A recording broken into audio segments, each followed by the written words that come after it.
Bonjour à toutes et à tous, bienvenue sur cette webconférence interorganisme de la région Centre-Val de Loire sur la thématique première embauche et téléservice des employeurs. Je me présente, Isabelle Gilbert, responsable du département tarification de la CARSAT Centre-Val de Loire. N'hésitez pas à poser vos questions dans le fil de discussion. Des experts pourront y répondre au fil de l'eau. Le support, le replay, ainsi que la foire aux questions vous seront transmis à l'issue, dans les 10 jours qui suivent cette webconférence. Et à l'issue de cette webconférence, un temps dédié sera organisé pour répondre à vos questions. Je vais passer la parole à Delphine de l'URSSAF qui va vous présenter les éléments en lien avec votre première embauche. Merci Isabelle. Bonjour à tous, je me présente, je suis Delphine Demersman, manager de la gestion comptable du régime général à l'URSSAF Centre. J'ai le plaisir de vous présenter le service URSSAF première embauche et les responsabilités des nouveaux employés. Cette présentation s'articule en 4 points. Premier point, les services première embauche. Le deuxième point, déclaration et cotisation. Troisième point, votre espace en ligne. Et le quatrième point, les services et outils à votre disposition. Ce service est destiné à tous les nouveaux employeurs, y compris les indépendants employeurs, les employeurs ayant recours à un tiers déclarant et les mandataires sociaux assimilés salariés, pour vous accompagner dans vos démarches administratives et déclaratives. Nous avons mis en place au sein de l'URSSAF une équipe dédiée pour vous accompagner durant les 12 premiers mois qui suivent votre première embauche. Cette offre s'inscrit dans les engagements du service public plus et de la relation de confiance portée par les URSSAF. Dès que vous êtes identifié comme nouvel employeur, vous recevez un courrier de bienvenue et un dépliant. Un conseiller peut vous accompagner dans la découverte et l'utilisation des services en ligne. Vous bénéficiez d'un suivi préventif. Nous vous contactez en cas d'anomalie détectée par nos services sur vos déclarations et vos paiements. À travers le site ursaf.fr et notre lettre d'information à vos côtés, vous trouverez la réglementation applicable et vos responsabilités en tant qu'employeur. Une ligne téléphonique vous est réservée au 0806 803 895. Vous aurez également la possibilité de contacter votre équipe dédiée à travers votre espace en ligne. Ce qu'il faut savoir sur vos obligations déclaratives lorsque vous êtes un nouvel employeur. Tout d'abord, la déclaration préalable à l'embauche est obligatoire. Elle est liée à l'embauche d'un salarié. Cette déclaration va permettre de regrouper plusieurs formalités, telles que votre immatriculation en tant qu'employeur au régime général de la sécurité sociale et l'ouverture de votre compte employeur à l'URSSAF, l'immatriculation de votre salarié à la caisse primaire d'assurance maladie, votre affiliation en qualité d'employeur auprès du régime d'assurance chômage, ainsi que votre adhésion à un service de santé au travail pour vos salariés. À ce titre, vous devrez adresser cette déclaration à l'URSSAF dont relève l'établissement dans lequel s'effectue l'embauche. Sur due.ursaf.fr s'il s'agit de votre premier salarié afin de créer votre compte employeur et par la suite sur l'aide-entreprise.fr soit par la saisie en ligne d'un formulaire, soit par le dépôt du fichier issu de votre logiciel de paye par votre comptable ou depuis votre compte ursaf.fr. Ensuite, la deuxième obligation déclarative est la DSN. À ce stade, votre compte employeur est ouvert. La déclaration sociale nominative permet aux employeurs de simplifier, sécuriser, fiabiliser les obligations sociales. Pour les salariés, un traitement des dossiers plus rapide pour le versement de leurs prestations sociales. Tous les organismes reçoivent directement les informations qui concernent leur périmètre, administration fiscale, Pôle emploi, assurance maladie, Agirc-Arrco et bien sûr l'URSSAF. La DSN regroupe vos cotisations obligatoires, c'est-à-dire les sommes payées, donc donc la rémunération, les avantages en nature, les frais professionnels, entre autres, à vos salariés constituent la base des calculs que vous versez à l'URSSAF. Ces bases ou assiettes sont multipliées pour chaque risque couvert, maladie, famille, retraite, par les taux en vigueur. Ces taux sont propres à chaque cotisation. Les cotisations sont dues à la fois par l'employeur et par le salarié ou par l'un des deux seulement. Pour en savoir plus sur vos cotisations, découvrez la web-série « À quoi servent les cotisations » sur la chaîne YouTube L'Actu des URSSAF ou rendez-vous sur le mini-site dédié www.aquaservent-les-cotisations.ursaf.fr. Comment déclarer et payer vos cotisations selon votre situation, votre profil? Vous pouvez confier votre paye à un tiers déclarant, expert comptable, pour mettre en place la transmission de la DSN, posséder en interne un logiciel de paye compatible DSN et créer un compte sur le site net-entreprise.fr ou bien adhérer à l'une des offres de simplification de l'URSSAF. Le paiement s'effectue en même temps que la déclaration, au plus tard le 15 de chaque mois avant midi, et via la DSN avec le télépaiement. Attention, il est nécessaire de valider un mandat SEPA sur le RIB du compte qui sera prélevé. Enfin, sachez que l'URSSAF propose des offres de simplification gratuites pour les employeurs, qui sont appelées TES, titres emploi service entreprise, destinés aux entreprises, et également les chèques emploi associatifs CEA pour les associations à but non lucratif. Vous pouvez adhérer sur les sites dédiés.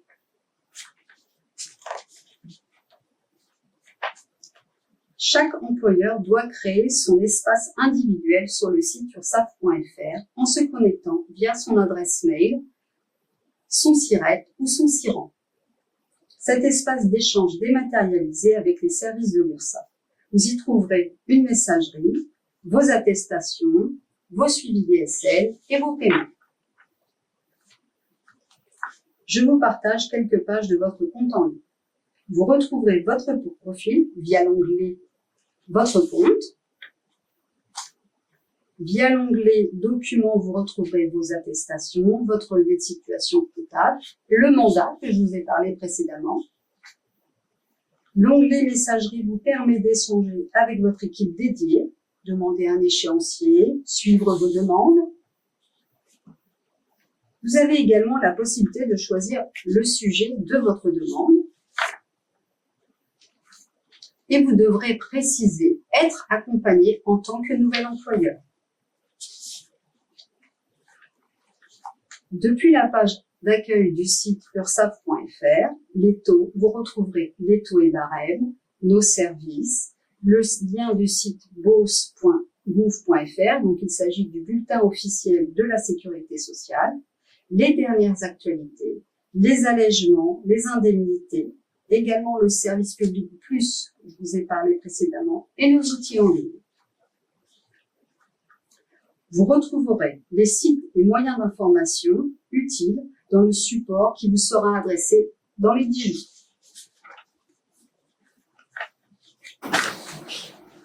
Alors, des guides pas à pas et des fiches pratiques sont également disponibles sur votre compte en ligne.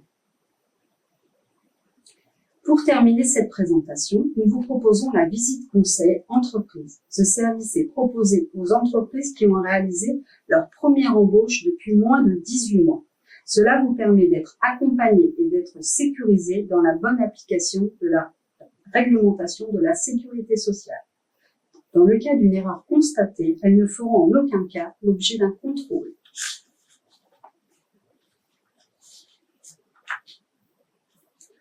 Je passe la parole à Isabelle de la CARSAT. Merci beaucoup Delphine de cette présentation. Alors, je vais vous présenter tout d'abord le sommaire de ma présentation qui va être sur la première partie les grandes missions de la CARSAT. On fera un focus sur votre taux de cotisation AT-MP, comment il est calculé. Un petit message sur le taux fonction support de nature administrative, je vous en expliquerai les conditions pour y prétendre, vos obligations réglementaires et pour finir, comment nous contacter. La CARSAT et ses missions. La CARSAT a 3 grandes missions. La première concerne la retraite, préparer et payer la retraite des salariés. La deuxième concerne les interventions sociales. Cela consiste à accompagner les assurés en difficulté de fait de leur état de santé, mais également de favoriser la préservation de l'autonomie des seniors. La troisième mission à laquelle je fais partie concerne les risques professionnels. Elle se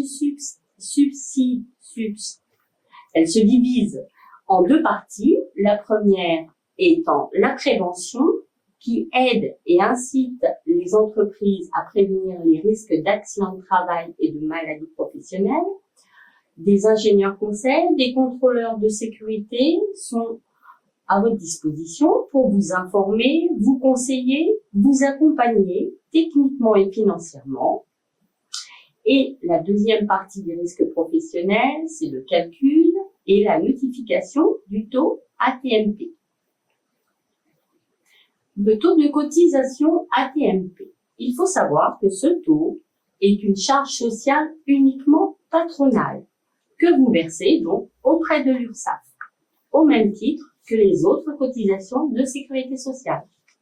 À quoi sert ce taux? Cette cotisation, elle sert à indemniser les victimes des accidents de travail et de maladies professionnelles ou leur ayant droit. Vous venez de déclarer donc l'embauche de votre premier salarié auprès de l'URSSAF suite à la DPAE. Cette information, sachez-le, est automatiquement transmise auprès de mon département. Pour la CARSAT, donc, vous devenez employeur et de ce fait, vous devez cotiser pour votre ou vos futurs salariés. Comment ce taux est-il calculé? Pendant les 3 premières années d'existence et qui suivent votre DPAE, vous relevez d'un taux collectif national. Celui-ci est calculé en fonction de la sinistralité du secteur auquel vous dépendez. Au bout de 3 ans, votre taux est basé sur 3 éléments essentiels. La taille de votre entreprise, c'est-à-dire les effectifs salariés rattachés à votre établissement, l'activité exercée dans votre établissement et également le coût des sinistres, accidents de travail et maladies professionnelles et les masses salariales issues de votre BSL.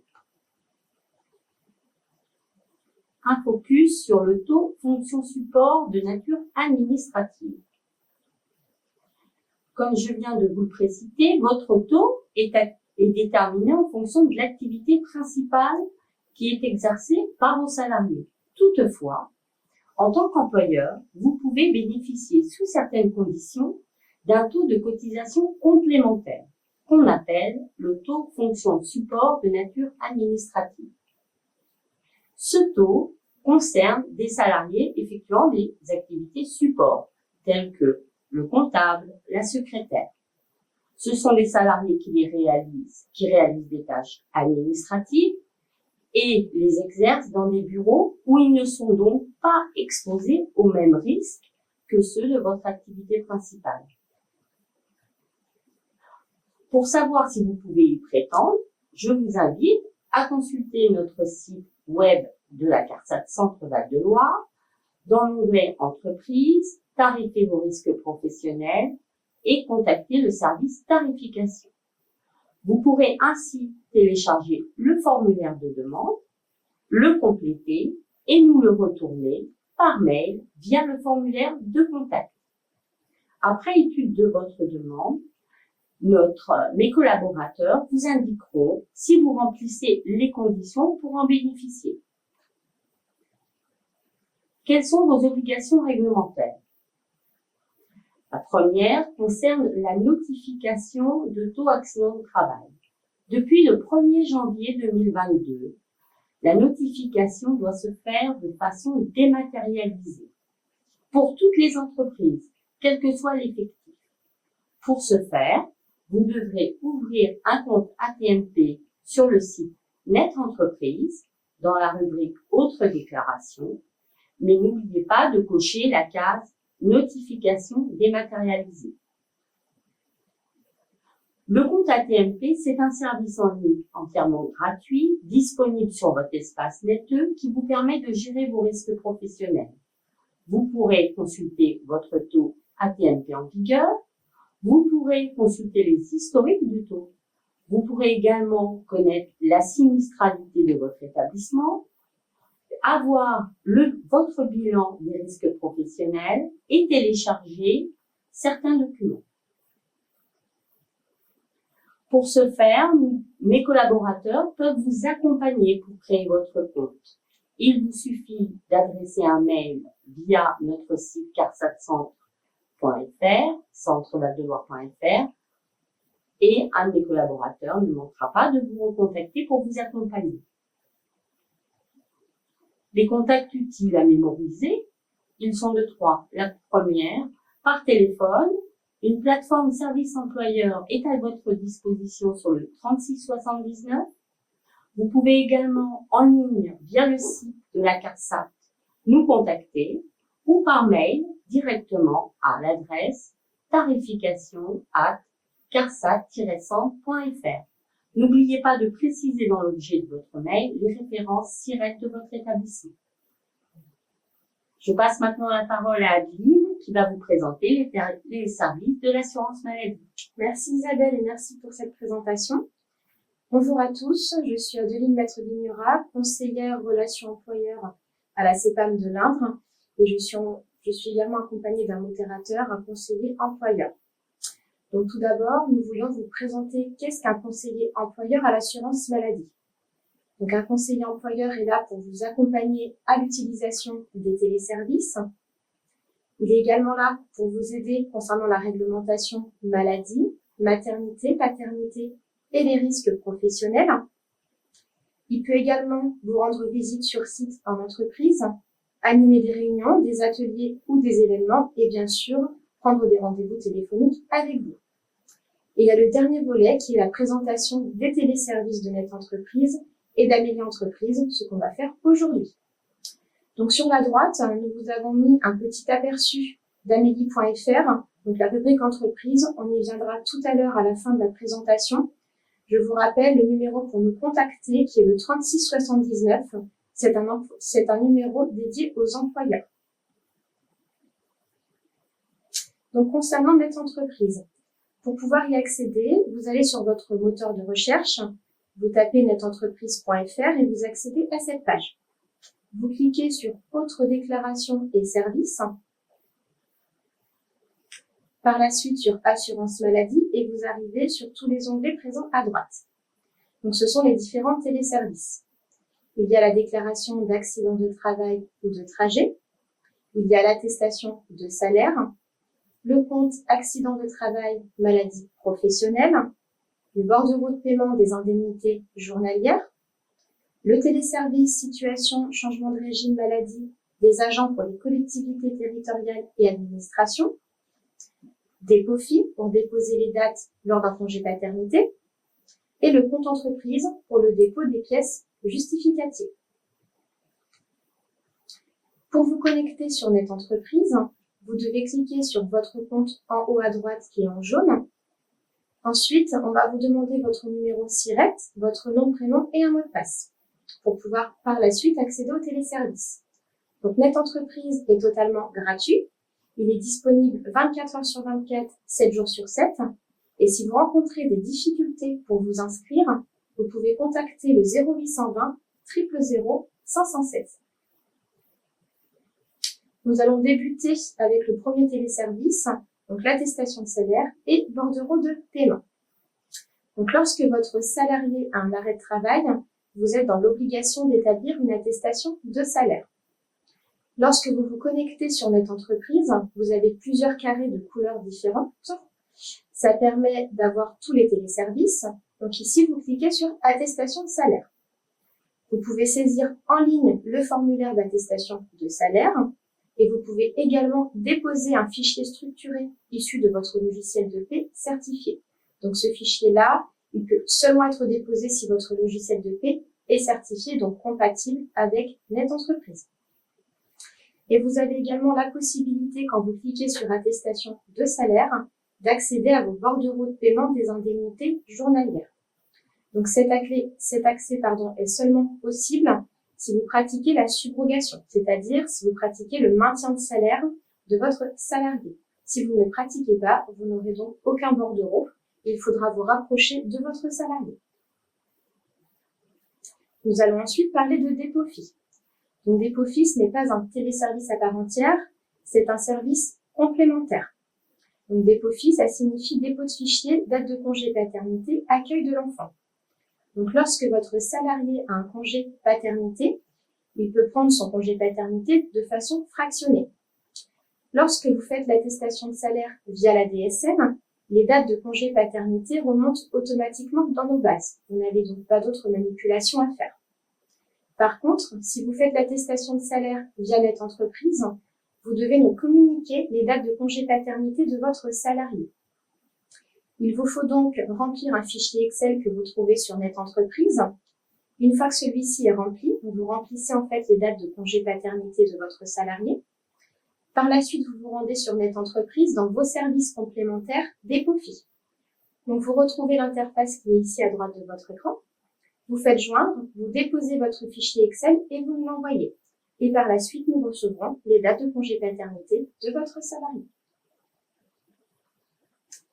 En ce qui concerne le compte entreprise, il y a plusieurs possibilités. Donc, pour le moment, vous avez accès à la déclaration d'accident de travail et au dépôt des pièces justificatives d'indemnité journalière. Donc, pour le dépôt des pièces justificatives, c'est assez simple, il vous suffit de remplir le numéro de sécurité sociale de votre salarié et le fichier retrouve automatiquement le nom et prénom de votre salarié. Par la suite, vous indiquez pourquoi vous déposez cette pièce et vous nous la transmettez. Par la suite, Dépôt-Fi est amené à disparaître puisque cette fonctionnalité va arriver dans le compte entreprise. Le compte entreprise va être un point d'entrée unique et sécurisé pour transmettre les pièces, mais également pour tous les autres téléservices. En ce qui concerne la déclaration d'accident du travail ou de trajet, donc pour le moment, vous avez toujours accès dans l'onglet en couleur. Celle-ci, vous devez l'envoyer obligatoirement dans les 48 heures qui suivent la survenance de l'accident. Donc, vous pouvez remplir le formulaire directement en ligne et également ajouter des réserves motivées. Lorsque la déclaration d'accident de travail était envoyée au format papier, elle était envoyée avec accusé réception afin d'avoir une preuve de l'envoi dans les 48 heures. Ici, lorsque vous la remplissez en ligne, lors de la validation de la déclaration, il y a un accusé de dépôt qui vous est envoyé et en fait, elle remplace l'accusé de réception postale. Lors de la validation, il y a également une feuille de soins pré-remplie qui est générée automatiquement à la fin pour que vous puissiez la remettre à votre salarié sans avoir à remplir la feuille de soins papier. Concernant Amélie.fr, vous avez un onglet qui vous est dédié, l'onglet Entreprise qui est ici en jaune entouré en rouge. Donc dans cet onglet Entreprise, vous pouvez retrouver toutes les informations réglementaires, mais également les événements proches de chez vous. Pour pouvoir retrouver les événements proches de chez vous, il faut rentrer la caisse de laquelle vous dépendez et ensuite vous aurez les événements proches de chez vous. Ici, vous pouvez poser toutes vos questions donc qui concernent l'URSSAF, la CARSAT ou l'assurance maladie. Nous essaierons d'y répondre au mieux. Vous pouvez les poser dans le fil de discussion.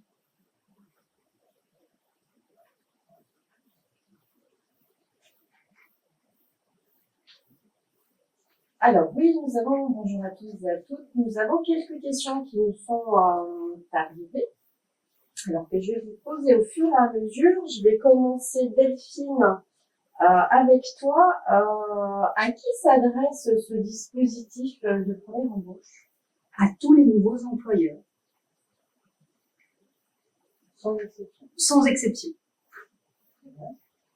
Alors, j'ai une autre question. Côté CARSAT, Isabelle, je réembauche un nouveau salarié, dois-je le signaler au service tarification de la CARSAT? Alors, tout dépend si c'est en lien avec l'activité que vous avez déclarée lorsque vous avez embauché votre premier salarié. Je vais prendre un exemple simple. Vous avez embauché un premier salarié en tant que boulanger, vous réembauchez un boulanger, il n'est pas nécessaire. Toute Toutefois, vous embauchez une secrétaire pour gérer votre entreprise, comme je vous l'ai précisé. Là, c'est intéressant de nous faire part pour que on vérifie les conditions du taux fonction support qui peut potentiellement vous être attribué. Parce que il peut être modifié en fonction de Tout à fait, l'activité. exactement. Adeline, est-ce que je suis dans l'obligation de faire une attestation de salaire pour tout arrêt de travail? Oui, l'attestation de salaire est obligatoire, même lorsqu'il y a seulement des jours de carence. C'est-à-dire que le salarié a 3 jours de carence, vous devez quand même effectuer l'attestation de salaire. D'accord. Alors, j'ai une autre question qui est un petit peu liée. Comment savoir si mon salarié est en arrêt de travail? Si votre salarié est en arrêt de travail, c'est qu'il n'est pas venu au travail, mais par contre, il doit vous fournir un justificatif, donc le volet 3 de son arrêt de travail, ou un bulletin d'hospitalisation s'il y a eu une hospitalisation. Et il a un délai pour les fournir? Non. Il a normalement un délai pour les fournir à la CPAM de 48 heures, mais des fois, il ne le fournit pas tout de suite à l'employeur, surtout dans le cas d'une hospitalisation. D'accord. Alors, Delphine, j'ai une question. Que veut dire thèse et CEA? Alors, le TES, c'est le titre emploi service entreprise. C'est réservé aux employeurs de moins de 11 salariés. C'est un service qui vous permet de déclarer la rémunération de vos salariés et le centre 13 prend en charge l'édition des bulletins de salaire. Le CEA, donc c'est le chèque emploi associatif, à but non, pour les associations à but non lucratif. Je reprends les questions.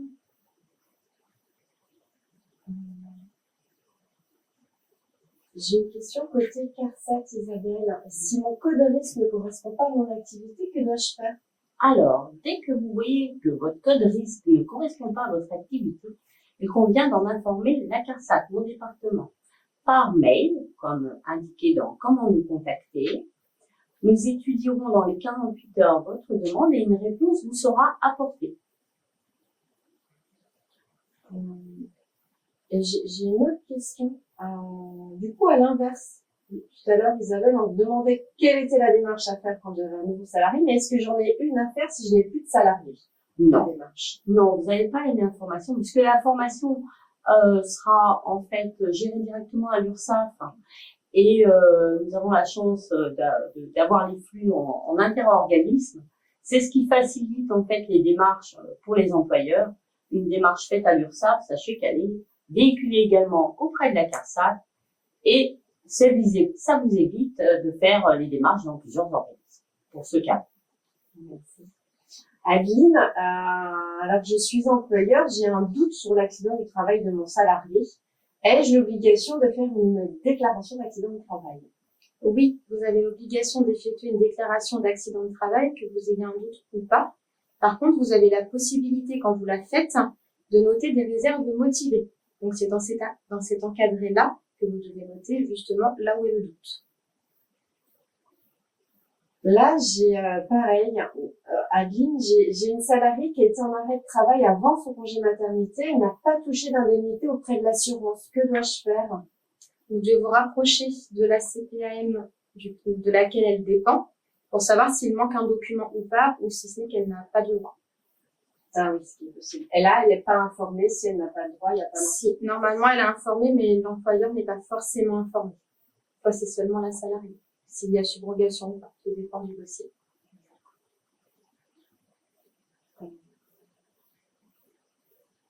Alors, côté URSSAF, si je constate une erreur sur ma DSN, comment dois-je procéder?